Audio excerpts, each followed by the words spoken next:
Ladies and gentlemen, welcome once again to the Wrestling with Reality podcast. My name is Kris Kloss, alongside, as always, with Eric Melikian. Eric, how you doing, my friend? Doing great, Kris. How about yourself? Good, thank you for asking.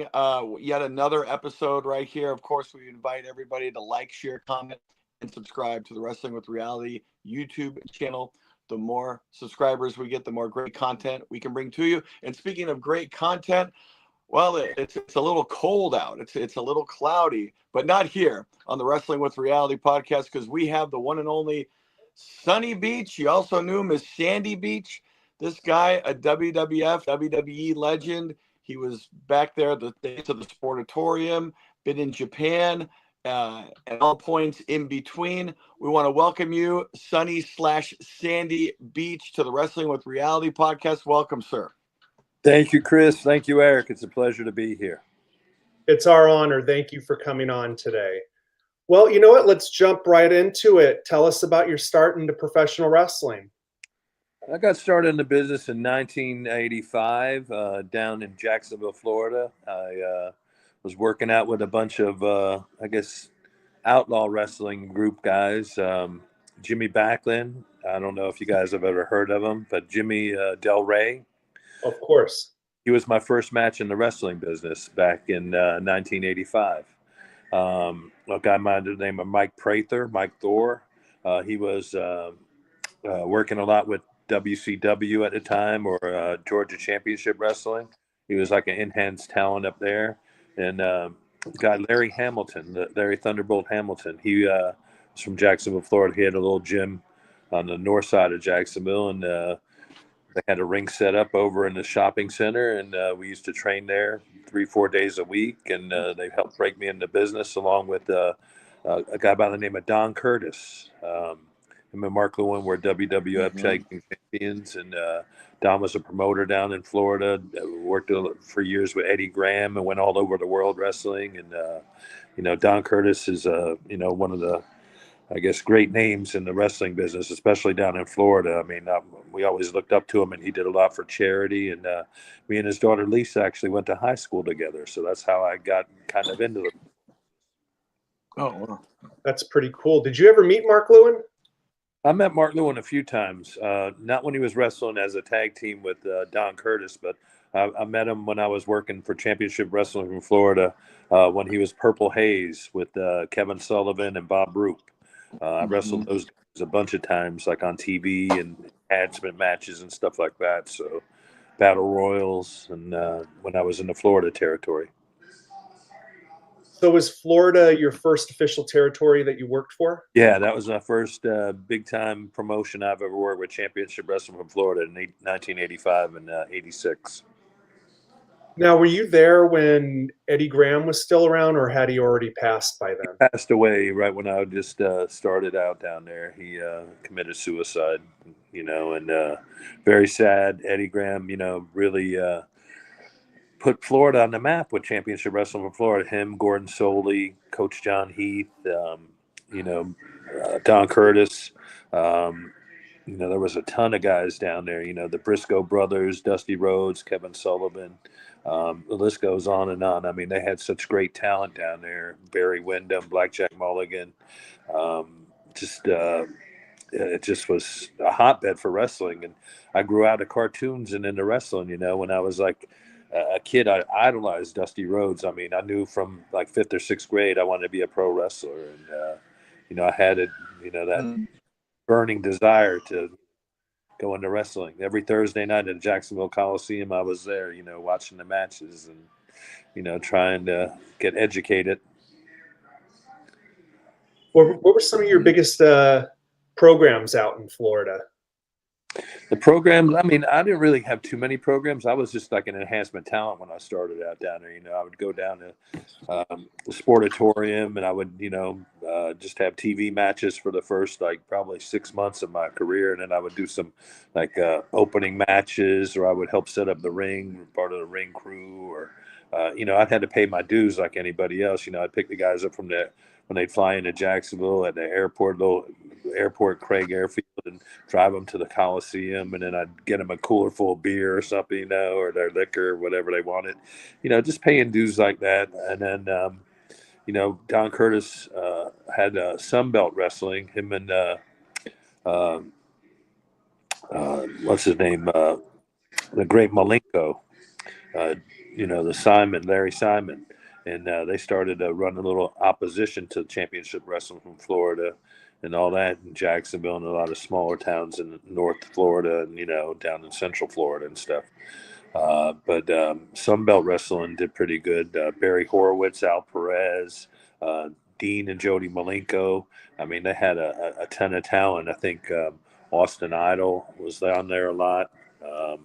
So it was, it could have been up and coming. They had a couple of local TV stations in Jacksonville that they would film out of and stuff and shoot TVs. And I got to, help set up the ring and stuff like that, when they were doing all that. But I didn't have any really big programs down there. I was just like enhancement talent, just, I'd be in like battle royals if they needed extra guys, or if somebody didn't show up, they'd throw me in like an opening match or something. Or, they do an angle. My first angle down there was with Rip Oliver, where I was doing a TV match with him, and he broke my leg on TV. So, put me out of wrestling, I guess, for a while. That was just to help him get over, more in Florida, the Crippler, that was his nickname. And he was big in the Northwest, Portland area, and he was big in Florida. He worked for Vince a little bit, but, he was basically going to Japan and Portland and Florida. Those were his main territories, I think. But they set up a nice little angle where, I put him over, and then I had to take a break for about 6 months and go somewhere else, while my leg was broke. So. But that was, my main, I guess, angle out of Florida at the time when I was with Championship Wrestling from Florida. Then I would go up to Georgia, and I was wrestling the independents up there, Peach State Wrestling, and then there was Georgia. I guess it was Georgia All Star. It was out of Valdosta, Georgia, and the Wild Samoans were there a lot. Yokozuna, when he was the Great Kokina, when he was probably 15, 16 years old, he was down there. I wrestled him down there first match. Mike Jones, Virgil, he was called the Terminator. He wore a mask, a hockey mask, and he would do a big finish, a leg drop off the top rope. That was his big thing. The Tonga Kid was there, myself, and when I was working in Valdosta, I was training with their football team and stuff at the college and at the YMC there, and I met Ray Lloyd, who I got in the business as Glacier, a couple of years after that, after he finished his college football playing days. So I helped bring Glacier in the business, and a guy by the name of Fred Avery, he lived down in Georgia, and he worked a lot of independents in Georgia and stuff, and Georgia Championship TV and stuff. Now I'm going to ask before we jump out of how did were you there when Luger and Brody had the steel cage match and that whole situation went down? With Luger and Brody? Yeah, correct. I was there, but I wasn't. That was the time frame. Luger was breaking in with Hiro Matsuda, and so was Ron Simmons and Dewey Forte down there, and Ed the Bull Gantner. He played for the Jacksonville Bulls, but he broke into the business, and they were, I guess it was called the Shock Troops. It was him and Ray Candy as a tag team down there, and they did pretty good for a while. And Ray was helping, because Ed Gantner was so green and stuff. He helped him, break in, and he would lead the matches and stuff. And Ed was a great guy, and he died way too soon too, Ed. But I was down there when they were trying to get Luger over and stuff, and he was still very green. And Brody just sold him. He wouldn't do anything with Luger, from what I remember seeing and hearing about. So it was it was very awkward watching the match because you knew how it was supposed to, go, and it wasn't going that way at all. So Luger was really surprised, and Brody's no selling or anything, and Brody was, I guess, fed up with Luger or whatever. Maybe his attitude, or maybe he wasn't listening to him or whatever. But it wasn't I video of it throughout the years and stuff, and I just couldn't believe that that match went as long as it did. because I thought Luger would have walked out of there a lot sooner after Brody, wasn't selling or doing anything with him. But I wrestled Frank Brody a few times up at Georgia Southern Championship Wrestling, and just great guy for the business. He worked a strong Japan style, and I've seen Brody, and I'm very good friends with Stan Hansen, and we still talk about Frank all the time too. His legacy and what he meant for Japan wrestling and Puerto Rico and everything, where he ultimately died down there, but got murdered. But I got the chance to work with him. Me and Doug Summers tagged against him and Tommy Rich a few times, and then I worked a couple of singles matches against Brody myself, where I just got the crap beat out of me. So, he was notorious for taking liberties with the younger talent. And back then, I was still, a couple of years into the business, and he looked at me as just another green guy, and he just ate me up. Every time I would work with him. I wouldn't get any offense in. My offense was my defense, and that was about it. But I could, I work with Frank, so I mean, not too many people could say that they, work with Brody. So, but I'm one of the few. You absolutely paid your dues along the way doing that. Yeah, I mean, it was exciting. I mean, the one time his big finish with the big boot and dropped a leg or something on me, but he kicked me right in the forehead with his big size, 14 boot. And one time I had a big golf ball size knot on my head for about two to 3 days. I mean, it was like a big egg. My head swelled up so bad. I mean, it was a really stiff kick, and I was like, oh my God, I was seeing stars, but that was part of the business, paying your dues and not complaining about it. Yeah. Go ahead, Kris. I'm sorry for interrupting you earlier. Yeah, if I'm delayed, I'm sorry. So when did you? I know there's a couple different iterations. There's Sandy Beach. There's Sunny Beach. Right. How did you get the name or come up with the name, and why the switch at one point? The switch was, I came up with the name Sandy Beach because I grew up in Jacksonville, Florida, and I was a lifeguard growing up and like in high school and stuff. So I thought it would be pretty cool to, name it. And I wanted to do like a beach gimmick. When I started to, started getting a little push and stuff, I got a body glove wetsuit and I started doing like beach stuff. I come out with a surfboard or a boogie board or come out with a beach ball and throw it out to the crowd and stuff. I did that, got over pretty big in Japan with a beach ball. But then, when I was like working a heel, I'd go over the head with a surfboard or something, or just, trying to get the beach gimmick. But when I was with the WWF, I started as Sandy Beach. And there was a DJ down in Florida that had the name trademarked Sandy Beach. So when they saw me on TV work with the WWF, they sent a cease and desist, that I couldn't use the name anymore as entertainer. So I just changed the name from Sandy to Sunny Beach. I kept the last name Beach, and then I just changed a couple, a U and an N, and and took out an A and a D. So, instead of everybody, knew most of the time it's Beach, like Valentine or Hogan, everybody goes by the last name. So it was easier for me just to change a couple, letters around with the first name, and kept it. And WWF was all right with, the Sunny Beach and all that after that. So I got to work still. And I trademarked the name right after that so it wouldn't happen again, with the Sandy Beach thing and all that. So I own the name Sunny Beach and all that with the trademarks and patents in Washington, D.C. But when you're an entertainer, whenever Do you you sell know? Go ahead. No, I'm sorry. You got. Do you know? Do you know if you actually had? I know he trademarked it before you did, but do you know if you actually had and used that name before that DJ did? I don't know. I know that he had a trademark everything, and he probably owned it before I used it. So, I mean, I was probably on TV maybe 6 to 8 months before I got the cease and desist. So he definitely. I mean, I know it takes about 6 months to a year to get your trademark approved in Washington D.C. Usually, that's how long it took me. And he definitely had the name before I used it as an entertainer, as a DJ, I guess. So, but it was a whole separate class. Okay. I mean, this was pro wrestling, it was TV, it was, sports entertainment. And he was more of a like an entertainer, like in the musical end of it. So, but I guess they don't really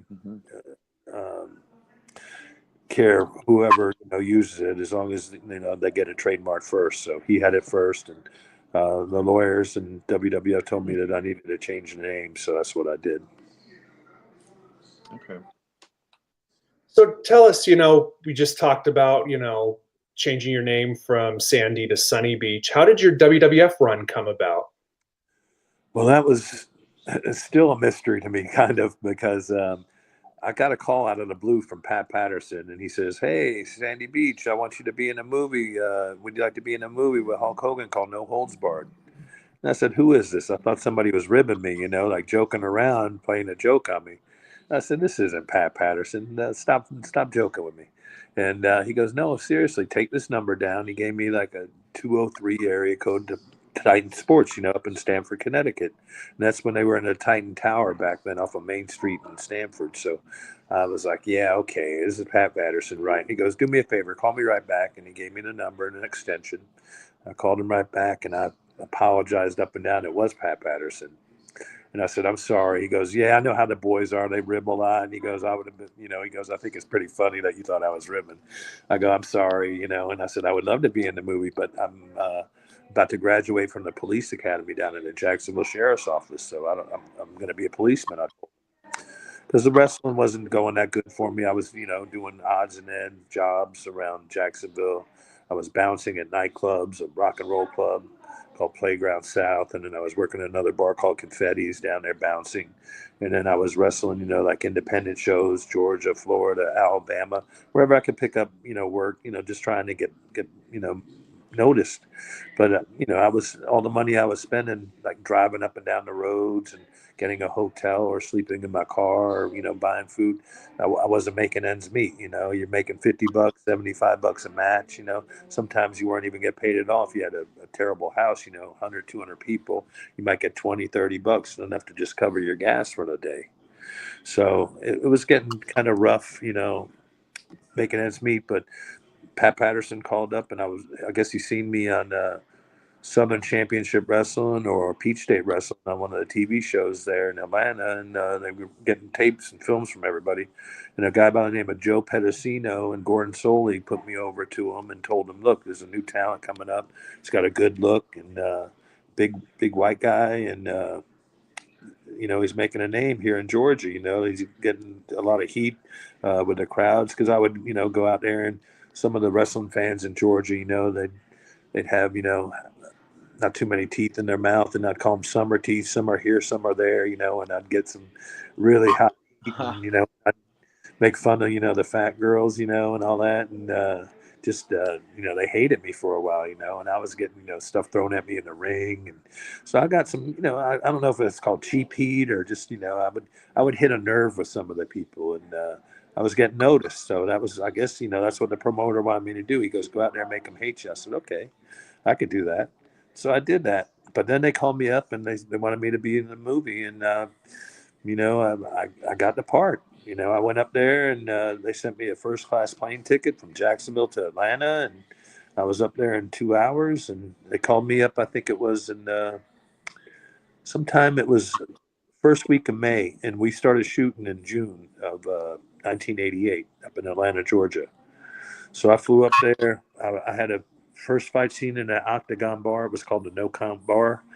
Myself and Joe LeDuc were in the first fight scene of the movie. And when I was up there, Stan Hansen, that's where I really got to become good friends with Stan, shooting the movie. I got Ray Lloyd Glacier as an extra in the movie with us. Got hanging out with Hogan and Vince and everybody up there, and the directors and all the actors. I mean, I was up there for 2 weeks and shooting my scene and everything, and wardrobe, and going to the gym every day, the Gold's Gym up there in Atlanta with the guys, and going to eat with them. And Stan Hansen was the first person to ever take me for a sushi dinner. So I never really ate sushi down in Jacksonville, Florida, until I started hanging out with Stan and some of the boys. But he was already a huge star in Japan at that time. So But that's how I got my break with the WWF. As soon as I was done shooting the movie, No Holds Barred, they offered me a contract and had a 2-year deal with Vince. Worked, first 2 years, 88 and 89. Full time pretty much with the WWF, and then after like 90 and 91, it was like part time. I got to go overseas with them a bunch, and England and Germany. I did a lot of shows with them, and whenever somebody wouldn't show up, I moved up to New York, and I got to work a lot up here. I mean, New York, New Jersey, Connecticut, Pennsylvania, wherever they needed me, all the way up from Maine, Canada. They just send me a ticket, and boom, I was off and running. But I made a lot of money with them. I mean, I can honestly say that I got to work steady for like 4 years. Stan booked me into Japan a couple times, where I was tag teaming with John Laurinaitis, and then my other partner over there was Del Wilkes, the Patriot. So, and then I did a lot of singles matches there too, where I got over really big too. So I had a great run in Japan, and that's probably one of my favorite territories. Before we jump back to, WWF, because I had a few interesting questions to ask about that. What were your memories in Japan working with John Laurinaitis? I know he's kind of a semi-controversial figure in professional wrestling, but no doubt he worked in Japan for many, many years and was pretty high up in WWE, working in talent relations for a dozen or so years as well. Yeah, he got himself over pretty big in Japan. I mean, he was going over there for a lot of years, and having your brother, Joe Laurinaitis, is one of the Road Warriors. That doesn't hurt you either, and his younger brother Mark. So all three brothers were, in their business, with Joe being the most successful. But Johnny had his own, success in Japan too. So he was over really big in Japan, and Stan and I guess Baba and all them thought that me and him would be a good tag team, but I guess he kind of squashed that, because I was getting over a little bit, and he doesn't like too much competition, when you're the only babyface, blonde-haired, kind of surfer guy, like one of the dynamic dudes. Maybe I was threatening to him or up and coming, or maybe he thought I wasn't good enough to work with him. I don't know, but I only worked that one tour in '91 as a tag team with him over there.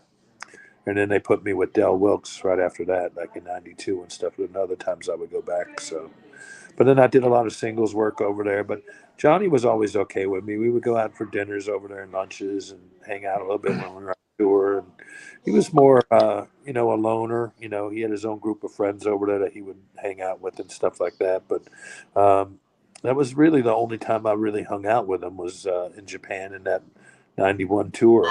I didn't really hang out with him the second time I was there too much. We hung out a couple of times. Maybe we went to Roppongi or nightclub or something for dinner or hang out for drinks or something. But, he wasn't somebody that, I would hang out with. And I've never been to his home or anything like that, if that's what you guys are asking. But, but I got to tag with his brother Mark when I was with the IWA for a little bit. We were the first tag team champions with IWA, Rob Russon's IWA. It was a great league. I mean, we had some great talent there, and we were on Sports Channel America for about a year or so. Got to get over pretty good with that promotion too. So, it's all these little promotions, helped me out. Like WWF really put me on the map in the movie No Holds Barred. But then after that, the local stuff in New York and New Jersey and Independence, and a guy by the name of Tommy D was booking a lot of shows in New York, and the Savaldis were up here booking some shows with ICCW. I worked a little bit with them. So, it was pretty cool, getting to get to a lot of these territories and making, Japan was probably my favorite, out of everything. And Stan Hansen, I would hang out with him a lot over there, and he showed me the ropes. And Andre was still touring, and he was still alive when we were over there. So I got to work with him a couple times in Japan. Him and Giant Pablo, they were a tag team there. Me and Johnny worked with them, and I worked with them a couple other times. So, I thank God, every day that I got to go to Japan and I got to, work with some of the best in the business. The British Bulldogs and Stan and Danny Spivey were a tag team at the time. Steve Williams and Terry Gordy were there. The Young Bloods, the Renegade Warriors, they were there. I worked with them a lot. Dory Funk Jr. and Al Perez were tagging there. And so the list goes on and on, plus all the great Japanese tag teams, Masawa Kawada. Me and Johnny worked with them, and we had great matches with them. So, um, I think there was a little bit of, I don't know if it was jealousy, a professional, or he just didn't like me. I don't know, but we never really clicked as I thought we would have. I get along with everybody, but I guess, got to have two people to get along to, make it work. So, I mean, I'm not talking bad about them, but I'm just saying, what I feel and what, I got some feedback from other people that told me some stuff too. So, but I wish nothing but the best for Johnny and his family.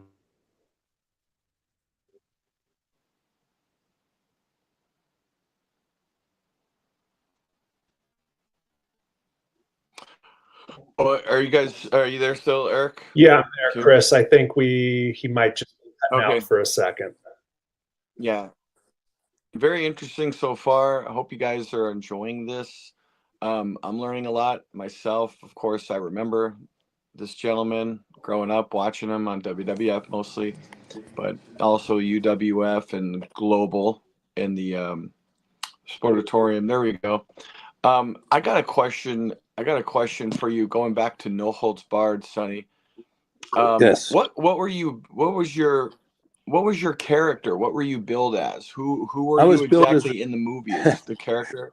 I was billed as a short headbanger, believe it or not. I was taller than Joe the Duke by about 7 inches taller than Joe, and they called me the short headbanger, and he was the big headbanger. So my character was the short head. Okay, so when they were going through, I remember the scene in the movie when the big film, or I mean the network head character, when they were doing a tough came guy through contest. Brell, and Right, Brill. yeah, the battle of the tough guys, and when he was coming through with his two, it was so funny. It was just totally, the character was Vince McMahon, and you had his two flunkies that were with him. Two kiss asses that were with him were Patterson and Briscoe. Like, it was just, that was who he was. And when they were coming through at first, and they were talking, and here's Klondike, the guy spraying himself, and were you one of those guys, or were you just in the ring already fighting when they came in?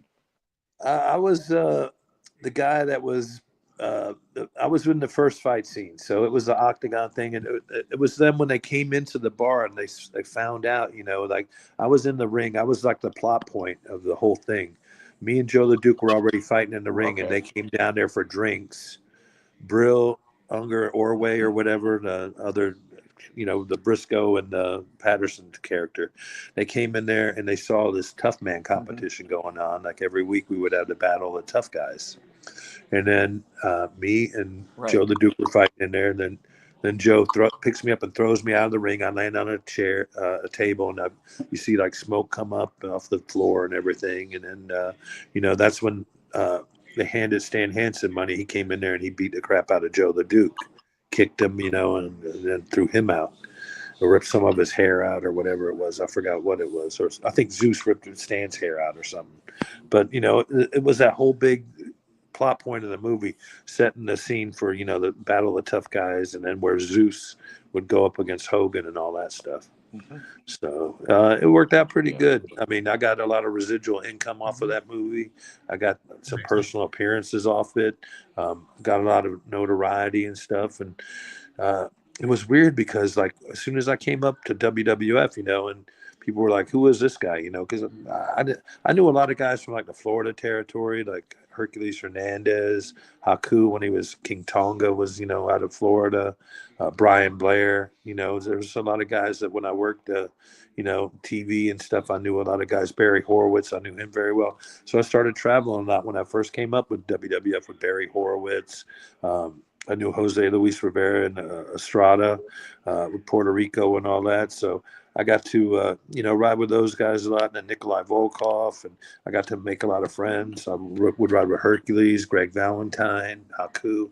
So it was, like one big family. They all took a liking to me. They took me in. Here I'm a young green guy, 24 years old, just finished No Holds Barred, and then I'm, working Madison Square Garden one night, working out at the, you know, Rosemont Horizon in Chicago. I'm working the Calgary, Alberta, the Saddle Dome in front of, 30, 40,000 people. So it was like a culture shock, a 24-year-old kid, it's like, you got a hit song and you're a rock star overnight, it's like, wow, this is going around with the guys and taking you to bars and fancy restaurants. And, it was like, it was living the dream, it was like, wow, I could get used to this, Living the life of a rock star. Mm-hmm. It really was. I mean, Marty Jannetty, Shawn Michaels, back when they were the Rockers, Ultimate Warrior. I mean, Morocco. I mean, we had such a great crew back then. And back then, WWF was running three shows a night, and they'd have the A, B, and C team. And I started out, as a C team doing the milk runs, but I finished up, with a lot of the Hogan shows. If you were on the Hogan show, you were making big money. I was making $5, $6, $8 grand a week sometimes. And here I'm 24 years old and I've never seen that kind of money in my life. I mean, so it was like, wow, and they'd give you a draw. You need any money this week? Yeah, take a couple hundred and right before you get paid and stuff, and to live off of, pay for your rent-a-cars or your hotel room or your food and stuff. So, if you're making a couple thousand a week, you weren't even feeling it, and then you get that big paycheck at the end of the week, 6,000, 8,000, 10,000. But the only bad thing is you have to pay your own taxes because you were an independent contractor back then. So we didn't have any health insurance. We didn't have any, union, nobody looking out for us. The only good thing, I was single, so I got to, enjoy a lot of the rewards on the road. Mm-hmm. Now, to piggyback, because you were talking about how the WWF was running 3 towns a night back then, people are saying that pro wrestling is possibly more popular than ever now, and we'll all have differing opinions on that. But Mr. Dusty Wolf was on our podcast a few months ago, and he basically said that the WWF was really selling out 3 shows a night, and a lot of people don't take that into account, that the WWF is only running TV and pay-per-views now. They're not even really doing live events. They've recently cut out all those. So in your opinion, do you think pro wrestling, particularly in the WWE, it's more popular now than it was back then? I think television has really expanded, all these markets that they're in now. And there's so many more people on this planet now. And they've opened up a lot of markets in Europe and, like the Saudi Arabia and everywhere else. We never even thought about going to Saudi Arabia or nothing like that back then. I mean, when I toured, I got booked on a tour, overseas tour to Pakistan and India with SD Jones and Mr. Haiti and Alpha the Wild Samoan and Jose Luis Rivera. I mean, myself, and there was like maybe 12 of us Americans that went over there, and we wrestled against the Pakistani wrestlers. We wrestled against the Indian wrestlers over there. And I think that was like I think I went either in 89 or 91 or 90, something like that. But it was like that late 80s, early 90s that I went overseas with them. And it was just like a whole different world over there. But I think, running 3 shows a night and selling out everywhere, we would do like small shows were like high schools or colleges. And then we would have the mid shows, like small arenas, like maybe 3,000 to 10,000 seat arenas or bigger college venues. And then we would do like the big stadiums, like, like Madison Square Garden for 25, 30,000, or, like the, what's that place? Indianapolis, they had a big stadium there. And Chicago, Rosemont Horizon, or the Cow Palace, or Boston Garden. I mean, those places, we were selling out everywhere. And, the main events back then was either Hogan or maybe Andre, or it could have been Macho on top or Ultimate Warrior. And then you had the Rockers, Demolition. And there was just so many great tag teams, the Bulldogs, the Rougeaus. And then you had, like Don Morocco, and then you Greg Valentine, the Hart Foundation, the Powers of Pain. I mean, it was like unbelievable talent. We had a roster, 40 to 60 guys, and every guy was like a top guy. And I wasn't a top guy, but they would put me with top guys, you know, and we'd have great matches. I worked a lot with Scott Casey. I worked a lot against Lanny Poffo, S.G. Jones. Me and Mike Sharp would tag against people like Demolition or the Bulldogs or you know, anybody. I mean, it was like Nikolai Volkov and Boris Zukov when they were the Bolsheviks. And I mean, there was just so much talent out there and so many towns. And so um, it was fun back then. I mean, wrestling was fun, and we got to, you know, travel the world, make a lot of money, and you were like family with the guys, you know, because you were spending so much time with them. We'd have like out of a 30-day month, we would have maybe 3 days off, or maybe 5 days off. We'd have work 2 weeks on, and then 3 days off. Work another 2 weeks, and then have 2 days off. And then sometimes you would do double shots on Sunday. You would have a matinee show on Saturdays and Sundays, afternoon show and an evening show. So, I mean, we were just really earning our money. And if you got hurt, you know, you have to work hurt because there was a guy, you know, people were waiting in the wings to take your spot if you got hurt. So, you know, guys would suck it up or they'd start, you know, that's where you see a lot of these guys taking medication and drinking and pills. And, you know, it was, that was part of the business back then. And then everybody asked me about steroids. Was everybody on steroids? Most of the guys were. You know, I'm not going to sugarcoat anything. Back then, back in the late '80s, early '90s, steroids were acceptable. You know, you could get them in any gym you walked into. You know, and people, if they knew you wrestled, they were trying to give you stuff. Same thing, like you go to the bar, they buy you drinks or offer you drugs and all that. And thank God I never got involved in any of that stuff, the drugs. And, you know, I wasn't a big drinker back then because I looked at this as a job. This is what I did to earn my living. And when you're 24 years old, you wanted to keep your spot on the roster. So that's what I tried to do. Play nice in the sandbox with everybody. You don't realize too, people, I know steroids are controversial, but you know, you guys were traveling town to town, you know, 25, 30 days straight, you know, minimal sleep. It's like sometimes that was just a booster to keep you guys going. Well, it was for a lot of guys. I mean, I'm not going to lie. I tried it before, but I never got hooked on it.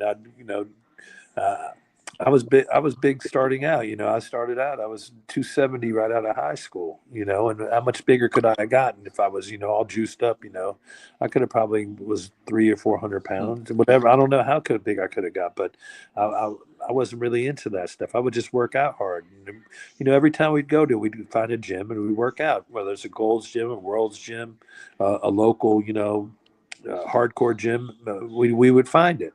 We'd work out for a couple hours during the day, take a nap, be at the building by 6, 7 o'clock. The showtime, 8 o'clock, you know, the first match. And then you're there from like 8 till 11 o'clock at night till, you know, curfew or whatever. And then you'd get in the car and you drive to the next town or maybe go halfway to the next town so you didn't have to drive. And we were doing a couple thousand miles a week driving too. A lot of times if you were on that C show, you would fly into like, say, New York. You'd start out in like maybe Perth Amboy, New Jersey. Then you would swing over there to maybe Philadelphia the next night. Then you would cut over from Philly, maybe Harrisburg or Allentown. Then from Allentown, Johnstown, Pennsylvania. And then you would go maybe Cleveland, Ohio. And then you'd shoot over to Indianapolis, Indiana. Then you maybe finish up in Chicago or something. You know, so you were doing like a 2-week run or something, and you'd be, you know, working all these places. But then you would have to go to the gym during the day, try to get some sleep, try to get your laundry done, you know. So there was a lot of stuff. Or if you were flying on the big shows, you would fly from airport to airport. You'd have to be up at 5 in the morning to catch your flight. And then you'd fly 2-3 hours, and then you would get your luggage, go check into a hotel. Then you would, or get your rent a car, then go check into a hotel, then find a gym, then try to sleep a couple of hours, and then go to the arena. And then boom, you're getting out of the arena at 11 o'clock. You're going to try to get something to eat, try to go to a hotel, sleep for 3-4 hours. And then boom, the next day you're doing the same thing over. So a lot of these guys, they were taking pills to get up, pills to go to sleep, you know, drinking, you know. Some guys, they wouldn't even sleep. They would go it was like they were zombies, you know. And if you get hurt, you're out of business, you know, you're out. It's not like, you know, Vince is going to say, stay home and, you know, here's your paycheck. That didn't happen. Yeah. Yeah, Barry Horowitz, a guy you talked about earlier, he said he broke his neck working tour for the WWF, and basically he was out of a job for a couple years after that. Yeah, and Barry, one of the best workers that I've ever worked against, and technical wrestler. I mean, he was trained by the Malenkos, and just a great all-around guy. And I got to travel with him a lot, and I learned a lot from him. I learned how to save money from Barry, and a lot of the old timers, they would tell me it's not how much money you make, it's how much money you keep. Stan Hansen told me that. Nikolai Volkov taught me that. And then when I was traveling with Nikolai, we would have three of us in the room. Like a lot of times, it was me, Nikolai, and Boris, and we'd all split hotel rooms. We split rental cars. We'd all save our money, and they taught me how to save. Same with Jose Luis Rivera and Jose Estrada. We'd all get some of the places like in the Carolinas. They would have like twin beds or three beds, and we'd all just crash a couple hours and then jump in the car and do it all again. And it was all about saving money, going to the cheap food places, the buffets, all you could eat and all that. And I mean, but you still have to watch what you're eating because you're trying to look good for TV and stuff too. Go to the gym and protein. Back then Metrex was coming out, so a lot of guys were drinking those protein shakes and all that. And it was a whole different lifestyle on the road. Yeah, absolutely. Do you have any memories of the late Rick Rude? I do. I got a great picture of Rick Rude holding my infant son that was about 2 months old. We were at a wrestling convention in New York, and for a guy John Arizzi back in I guess it was the early '90s, back when Herb Abrams started coming around with the UWF. And Rick was there, and got a couple great pictures with him, and he was a good friend. Just a nice guy all around. I mean, and great worker, great physique, trained hard in the gym. A lot of people don't know he was a great arm wrestler. He was one of the big arm wrestling guys that, used to win a lot of money at bars and stuff. And he was a tough guy. He used to bounce too, starting out in the business. And one of those guys from Minneapolis, Minnesota. So, he was, with the Road Warriors, Nikita, Koloff, all those guys, and Barry Darso and Kurt Hennig. So they had, John Nord, that whole Minnesota crew up there. But Rick Rude was a great guy. He worked, I worked a lot with him in WWF. He was on a lot of those cards. He worked a lot of programs with like Jake, and then he worked with like Warrior and a bunch of guys like that. So just a great guy. And then he worked a little bit with Herb Abrams and stuff, and that's where I got to know him, some of these conventions. But another guy that died way too soon.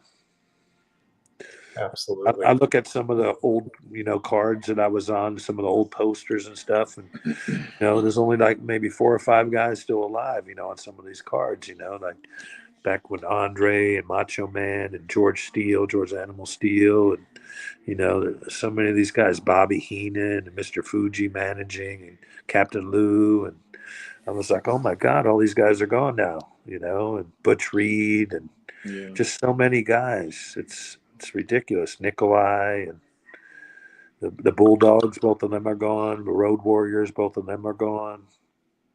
Just it's very sad. Yeah. Sherry Martel, another one. So Hercules. I mean, the list goes on and on. I could keep going and going. King Kong Bundy, John Tenta and stuff. So just very sad, Eddie Guerrero, Benoit. I wrestled Chris Benoit up in Calgary at back when I was up there, Stampede Wrestling. I wrestled him for the Commonwealth Heavyweight Championship up in Edmonton, his hometown. So that was back before he was even with Vince or anything. Mm-hmm. Sorry about that. I had a call coming in. Okay, we're back. No, we're good.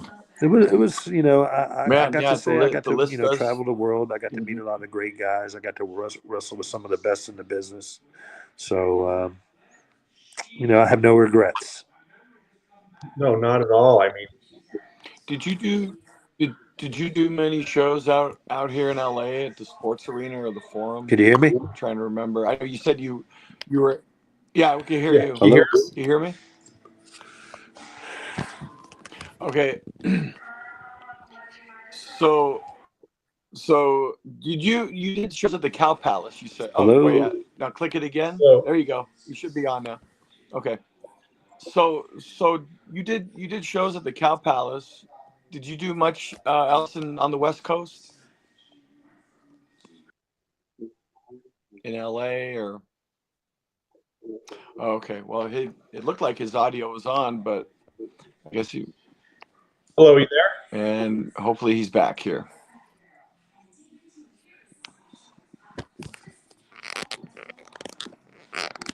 Hello? Hello, can you hear us? Can you? Yeah. Can you?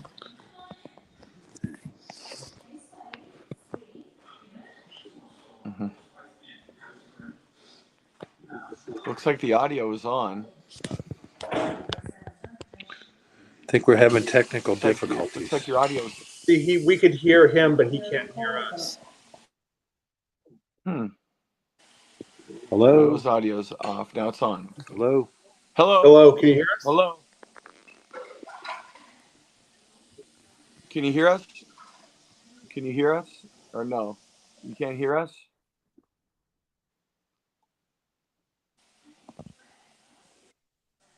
Yeah. Yeah, I You might want to go. Yeah, no, I just sent him a text to exit and come back on. It could be because he took to see what the incoming text or phone call was. It probably knocked out his audio. Okay. Well, man, I'm learning a lot on this episode, and I'm very familiar with him. But it's so interesting how he broke in through no holds barred. I mean, well, he was already wrestling, but it's just so interesting that his big break. We never really asked him yet. Maybe we'll ask him now. Hello? How that Hello, can you does hear he us? even know how that phone call from Pat Patterson came across? Now he's Sandy B. Cooch. Bacooch. See, you're changing. You're still changing. Somebody else had Sandy Beach trademarked. Do you have to change it again? I think Sunny so. Beach, I'm they had sorry. trademarked. I was just trying to get back on real quick for you. Right on. No, this is good. It was probably because you took what was ever coming in, and it probably just knocked your audio out. Because we could hear you, but you couldn't hear us. Yeah, I was trying to. Two people were calling me at the same time. It was weird, and I tried to block it, but it wasn't working. So I'm sorry about that. No worries. No worries. So I was going to ask you, Sonny, with you said you were out here in California. You wrestled at the Cat Palace. Do you have any memories of wrestling in LA at the Sports Arena or the Forum, or you think they would use you out here, with your gimmick? I don't know why they didn't. I didn't really work in LA or anything that I remember. I think I only worked at the Cow Palace one time, and that was it. But sometimes I was booked at other parts of the country, and I never really got out that way too much. I thought they would because the surf gimmick in California would have worked out really good, and especially if Herb Abrams would have started booking more shows in California too, that he was going to do, and it never really came to tuition. I thought that would have been a great move, especially out in LA, but Santa Monica, there was so many places we could have, got the gimmick over and did some like vignettes and stuff like that, go on location and shoot some promos and, especially, the Santa Monica beach and the pier and all around there. That could have been really, really beneficial for my career. Right. I guess I'm guessing that you probably only worked the Cow Palace. Sounds like they were just happened to do TV wrestling challenger superstars at the Cow Palace, and that's why you were there, because they never really did any tapings back in that era. They never did any tapings at the Forum or the Sports Arena. They only did house shows. The only time they did a superstars was, I think, after you were gone. It was in Long Beach, and that was in early '93.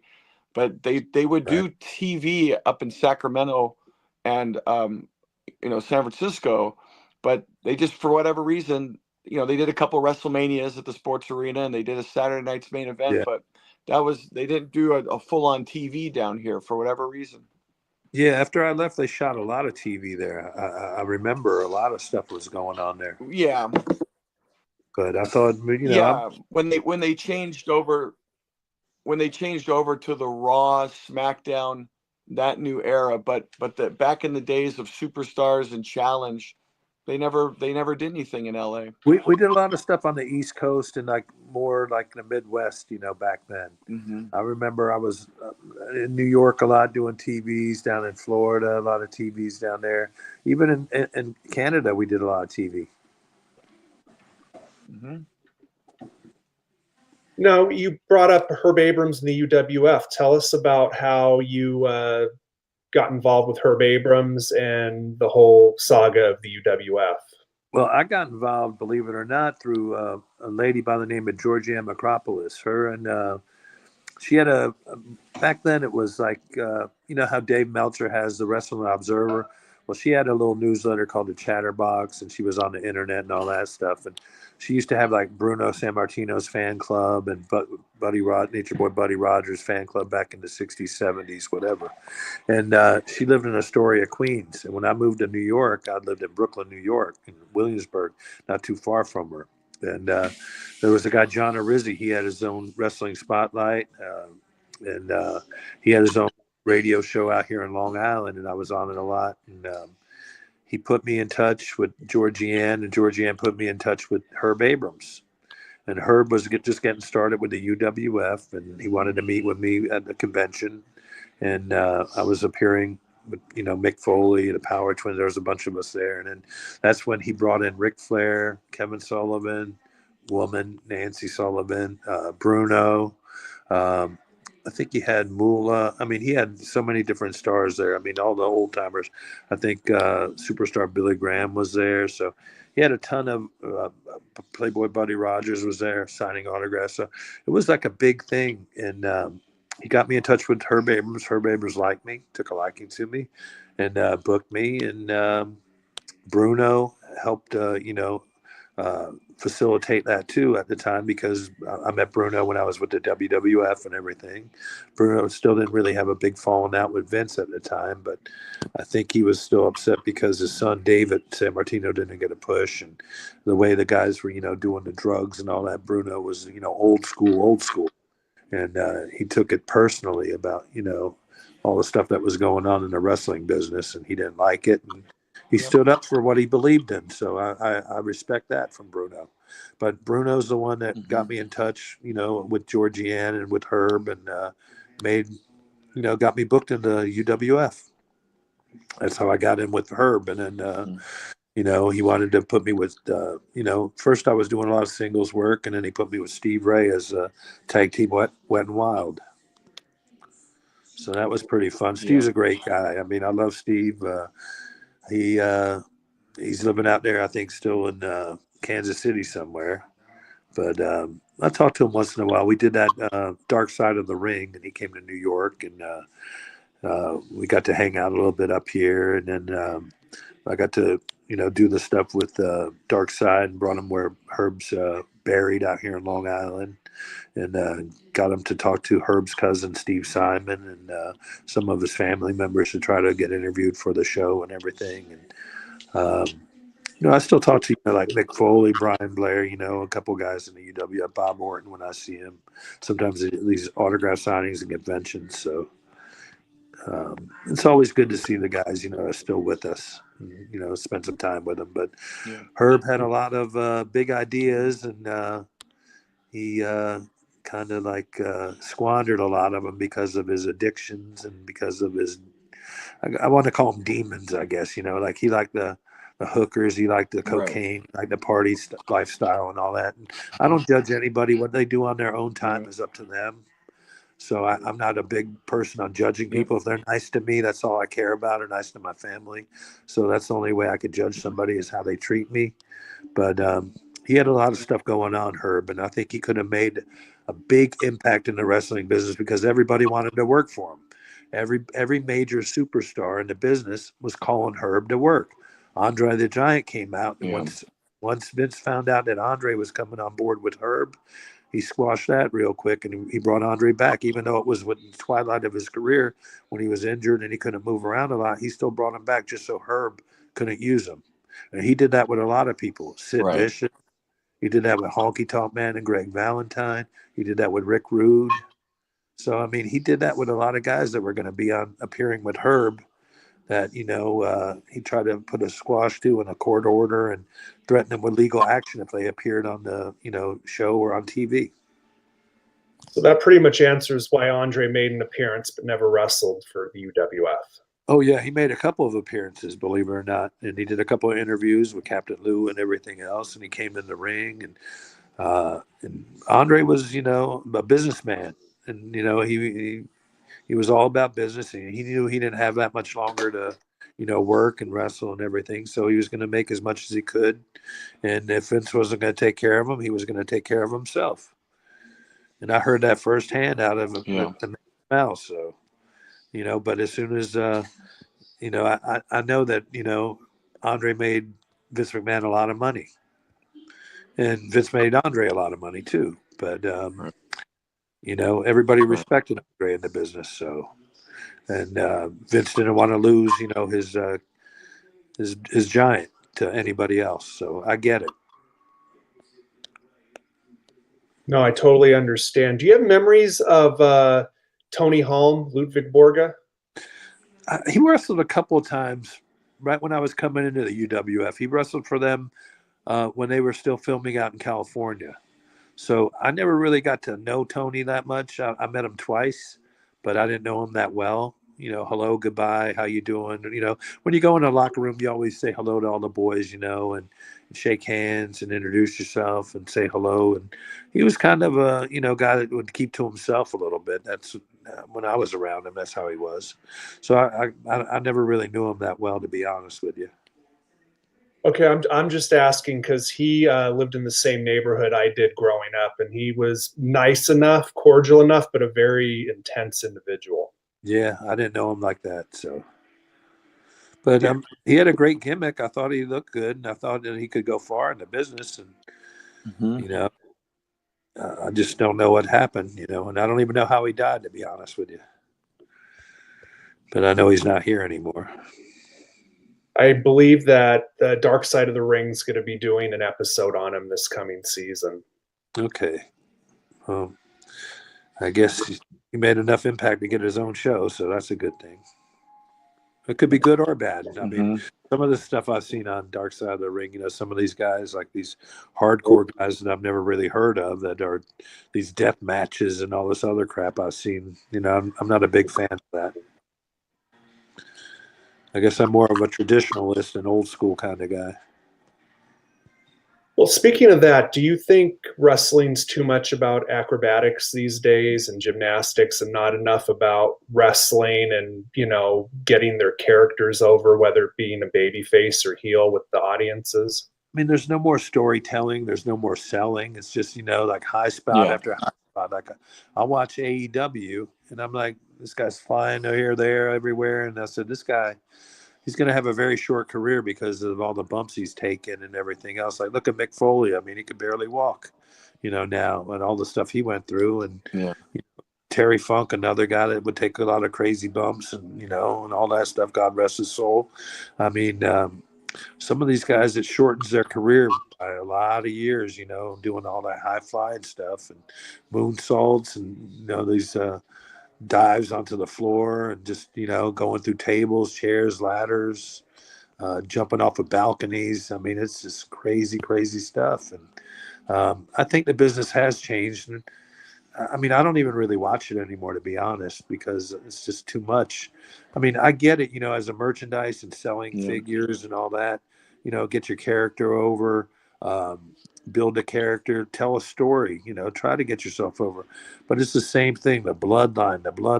How much bloodline can you see? I mean, it's getting old, and people, my grandson, he won't even watch it. He goes, how many Samoans are there?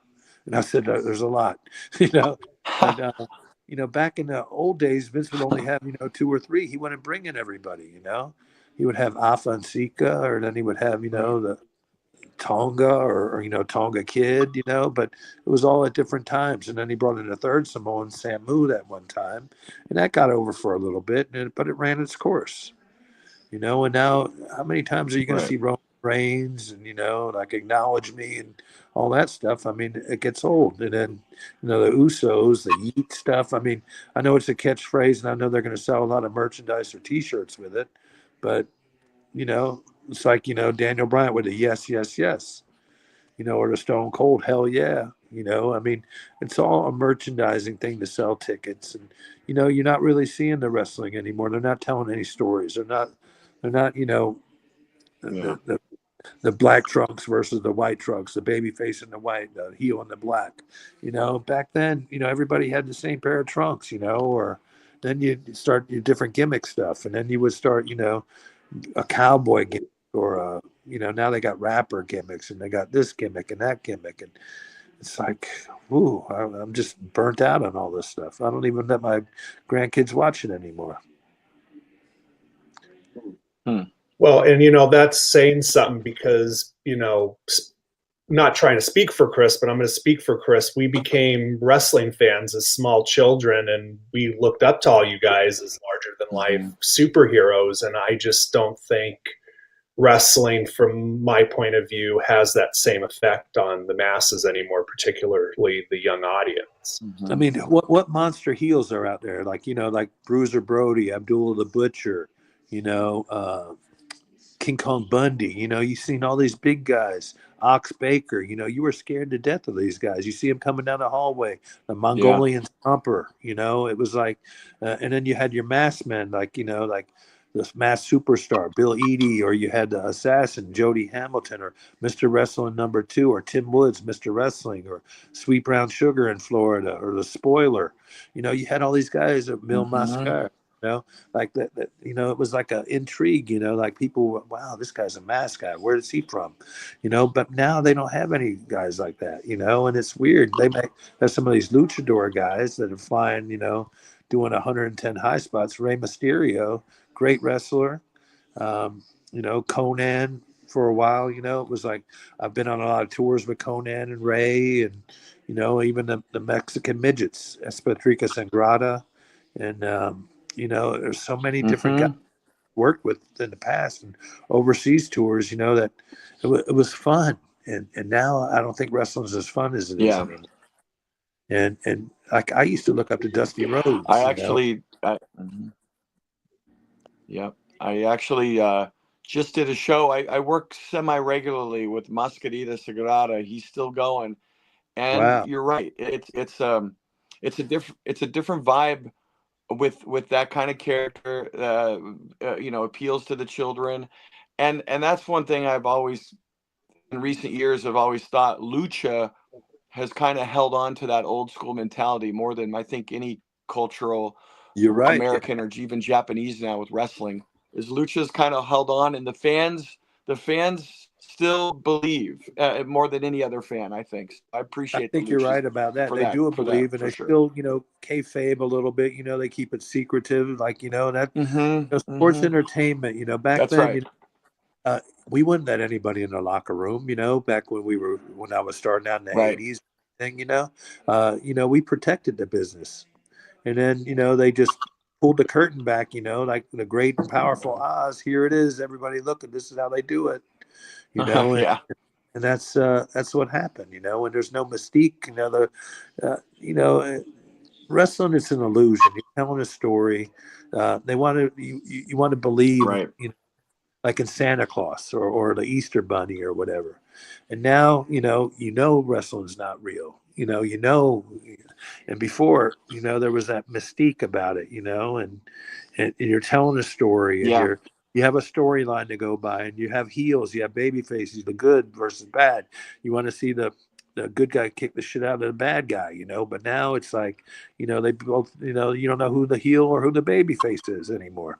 I agree. I completely agree. So, I mean, if they could get back to some of the old school or, maybe reprogram the people and the watching or thinking, I mean, it's up to the promoters, pretty much who they put over. And, some of these guys shouldn't even be wrestling because they're not seasoned or they're not ready to wrestle. They just do the same stuff. Like, what's that guy, Logan Paul? I mean, he's a great athlete, but did he pay any dues? No, and some of these guys that have been, with the WWE for, 5, 10, 15 years, and they haven't got a big push or anything. And then all of a sudden the guy just comes in from the outside and gets a big push and gets, main event status to sell tickets. I mean, what's that telling your talent? Hey, this guy's better than you. We can't use you anymore. Or like Baron Corbin, I thought he was a great talent, and they got rid of him. Mm-hmm. There was some guys, that I could have really even, like I was in Paris 3 weeks ago, and I'm on the flight back to New York from Paris, and Jinder Mahal was on the flight, Raj. So I saw him on my flight, and I'm like, "Hey, what's happening?" And I introduced myself. I'd never met him before, and we started talking. And then, he looked me up on the internet. He goes, "Wow," he goes, "You were up in Calgary. I started out in Calgary. I got family in Calgary." I said, "Really?" So we started talking. I talked to him for a couple of hours, and he's a great guy, and he's living down in Tampa. Wow. He told me he wants to get out of the business. He's tired of, just working. And he said he'll do maybe 2 shots a month, an autograph show or maybe a live show. But he says his knees are, messed up. And, he's wrestling took a toll on his body too. But here's one of the nicest guys in the business, and he's sitting at home, when he should be out there working if his body allows it. But I think he was a great talent. I think they just missed a big opportunity with him. I worked with him one time before his last WWE run. Just super, super nice, humble guy, and truly, I think one of the last guys that get it. Yeah, he was a great guy, and I can't wait till I meet him again and spend a little bit more time with the guy because I liked him. He was just a genuine person, and there's not too many people out there like that because I've been to some signings and autograph shows in the last year or two. And there's a couple of guys, I'm not going to mention their names because I don't want to blow them up, but me and Ray Lloyd were at a Glacier. He was doing an appearance at a place called Wrestling Universe over in Queens, New York. So I went with him, and there was a couple of AEW guys there, up-and-coming guys. And this one guy didn't even acknowledge me or Ray, that we were in the business or anything. It was like weird, Usually you come up and say hello to the older generation and stuff. And Ray looked at me, he goes, "Who is this kid?" And I said, "I don't know. I never heard of him." I said, "I think he's with AEW." And find out he was. And he goes, "Wow." I go, "Who trained?" I go, "We got to find out who trained him. Tell him he didn't do a good job because he didn't acknowledge, the older generation, But that was just, one thing. And some of these guys, they get the big heads and they think, because they're on TV, they're like superstars, but they couldn't even hold our jock straps, back in the day, They got the WWF locker room back in the 80s would have just, wouldn't even let them in, So, or they'd take them out on TV and squash them like a bug. What's your thoughts with Vince McMahon now being out of WWE? Do you think potentially kind of, like you're talking about now, the old school traditions, knowing the pecking order and everything, do you think it's kind of a thing of the past with him out of the picture? I think it is, but I think Triple H will do a good job. I think he could bring it back, and I definitely know. I think Shane, if he ever comes back, I think he would definitely bring back more of the old school type wrestling. I mean, there's enough of the old school guys that would want to help out if they brought it back to where it needs to go. But I think a lot of guys are just sitting back watching and waiting to see what happens, with this lawsuit that's out there now. And I think that they don't want to get involved, or some of them might be involved, or they don't want to get blown up or whatever. But, it happens like back when I was there, it was the Ring Boy, controversy and all that stuff with Mel Phillips and all that Ring Crew Boys and all that stuff, the sexual harassment and sex scandal with the Ring Boys. And then it was a steroid, controversy and stuff, when Hogan came and testified and, Ultimate Warrior and that whole crew, about all the big guys. And then Vince telling them, "Oh, you can't be so buff on TV, or you got to lose weight, or, whatever. You can't be taken. We're going to do drug tests." And then they'd have people peeing in the bottle for other guys and stuff. And it was just a joke. And then, people that were all caught up on drugs, he would send some of them to rehab. Some of them he would.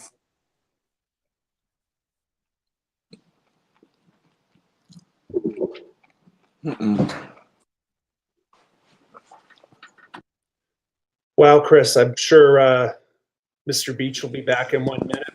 Boy, what an interview. I mean, this guy has done it all. Yeah. Really.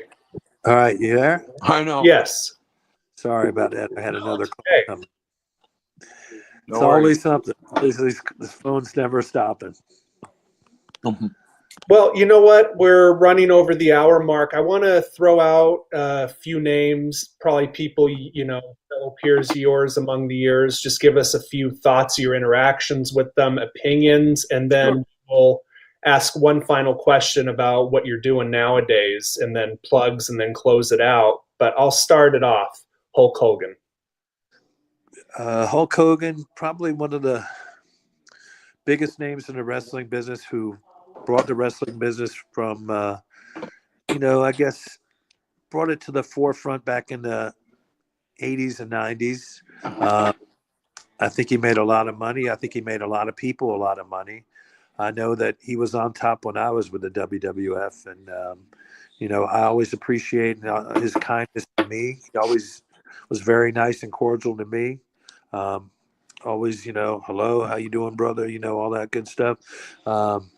But I think he took the business to the next level, and people might bash him or stuff, but I think between him, Ric Flair, Dusty Rhodes, Undertaker, Stone Cold, I think even The Rock, those 5 or 6 guys right there that I just mentioned, have really done wonders for the wrestling business, along with everybody else that paved the way and worked with them.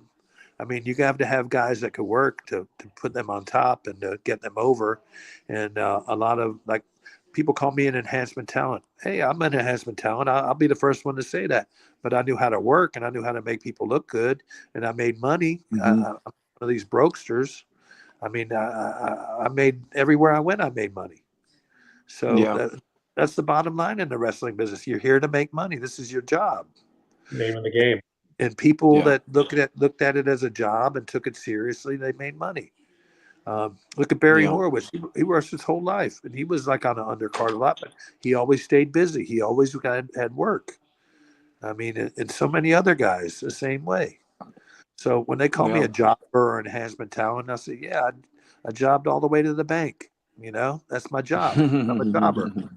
So, if that's what they want to call me, but I won a lot of matches too. I mean, I'm happy where I'm at in my career. And what I'm doing now after my wrestling days, I knew I couldn't wrestle forever. So I started my own security guard company. I'm licensed in New York, New Jersey, Florida, Pennsylvania, and Texas. So I have over 300 employees that work for me. I've had my business since 1999. I went back to school to John Jay College and got my security management degree. So, I mean, I'm a very happy place. I own several properties. I'm not a brokester. I have a great family. I've been married for 38 years. I have 3 children. I have 4 grandchildren. So I'm happy, and I can't be more happier than where I'm at today. I'm just happy to be alive, where so many of my fellow wrestlers, aren't here with us right now. And just, thankful for the memories I made in the business and that I'm continuing to make. 100%. Kris, do you have any names you want to throw his way before we close this out? Yeah, well, I'll ask you this question. When you were in WWF, and we kind of breezed over your All Japan Global Sportatorium, Southern Championship Wrestling is where you started, and everything in between. Now, people, of course, are going to know you from WWF more than anywhere else. When you were there, was there like the fan in you? Yeah, the fan in you. Let's say, for example, like I always loved in that era, like the model Rick Martel. I think that was one of the funniest, greatest things. But was there like and tell me what you think of him personally, but was there like a character, like when you were there as a fan, you're like thoroughly entertained, like, oh, this is a great gimmick and this guy's funny and whatever? Was there anybody that stood out to you when you were there in the WWF? When Brother Love came up, Brother Love was so entertaining. So funny. I mean, Bruce Pritchard, right? He was, I mean, I never met him before I started WWF, and his gimmick as Brother Love, he took it from, just interviewing people and stuff, and then managing people, and it was like a great gimmick. Same thing like when Undertaker came up with Paul Bearer. I thought he was pretty funny all the time too. Percy Pringle. I worked with him a lot down in Florida. He used to manage like Barry Horowitz and stuff down there, and he was, he started out, a lot in Florida. So I knew a lot of these guys down there, and just to see them, how far they came, and then the new characters they were getting, like in WWF, like the model Rick Martel, and then there were Strike Force, him and Tito Santana and all that. I mean, that some of these guys, I was in awe of Andre the Giant, when I came there, just his size alone, his presence, and same thing with Hogan. Randy Savage, he was a unique personality, very intense. I got along great with him. Lanny Poffo, another great guy. The Poffo brothers. I mean, I knew their father, Angelo. I mean, I got to be friends with all these guys. Here's a young kid from Jacksonville, Florida.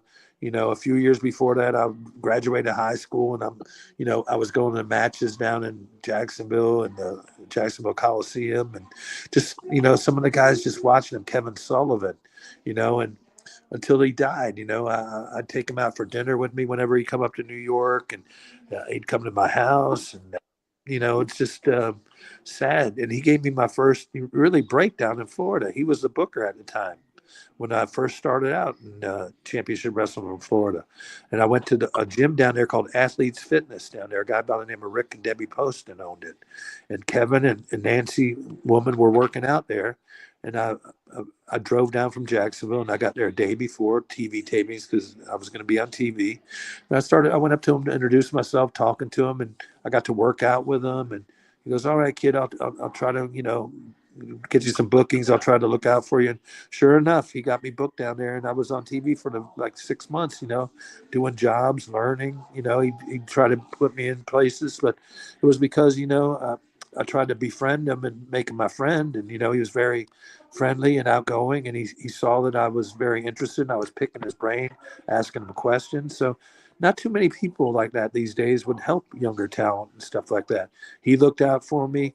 And everybody on the WWF roster when I first started, I was still green. I never really worked full-time in any territories. But then, they took me in. They took me on the road with them.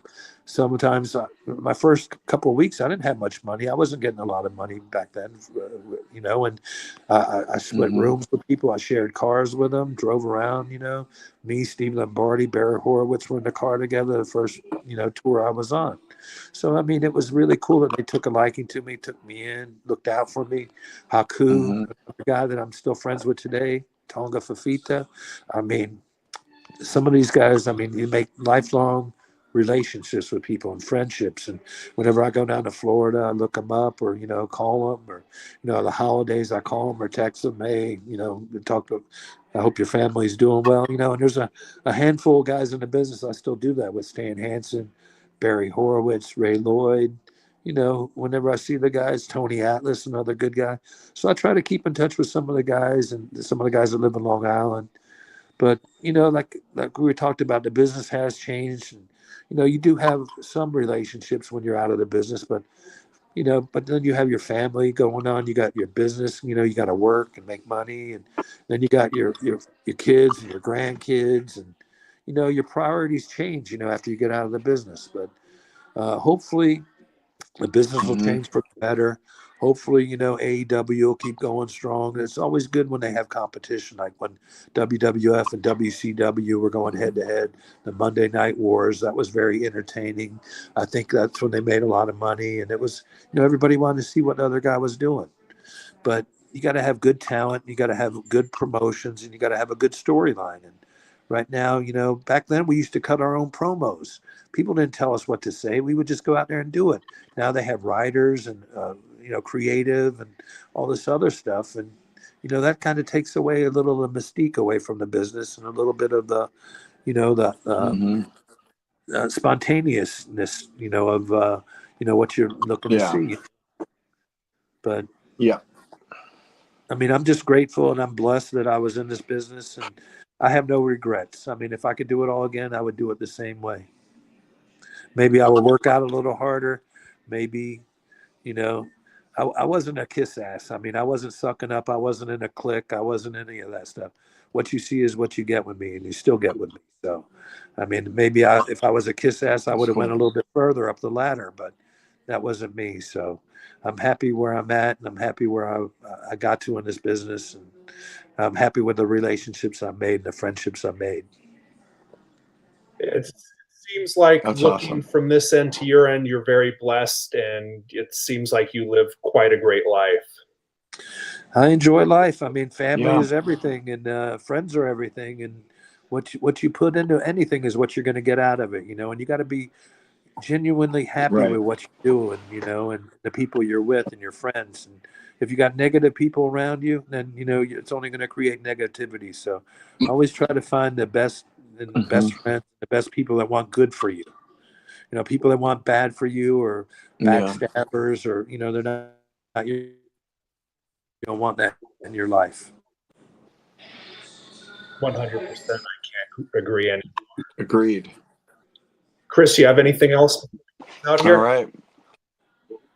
Oh no, like Eric was saying earlier, man, you have been there and done it all in this business, and this was a fascinating, fantastic interview. Can't thank you enough. Yeah, Well, I really, it enjoyed it. really You guys did a great very job, interesting and stuff. And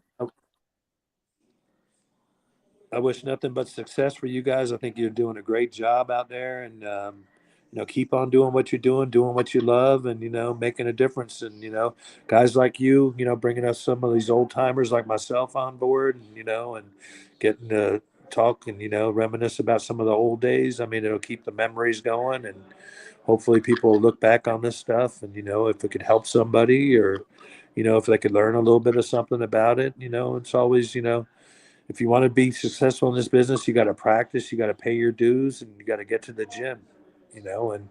And you know, if you could do all those things, mhm. and if you do it well, you'll make money, you know. And it's got to be a team player. Right. A lot of people aren't team players; they're all about themselves, and I get it. I mean, there's a handful of guys that make it in this business, but there's so many guys that don't. But if you work hard in anything you do in life, you can be successful. But you got to generally want to, Yeah. you know, you got to like what you do and do what you like. 100%. I again can't agree anymore. Mr. Beach, you got any plugs? How people can maybe book you for autograph signings, maybe wrestling seminars, or even, you know, if someone's maybe looking to get into the security business? Yeah, the name of my company is American Protection Bureau, and our website is apbguards.com. We're located, our main office is in Long Island, New York.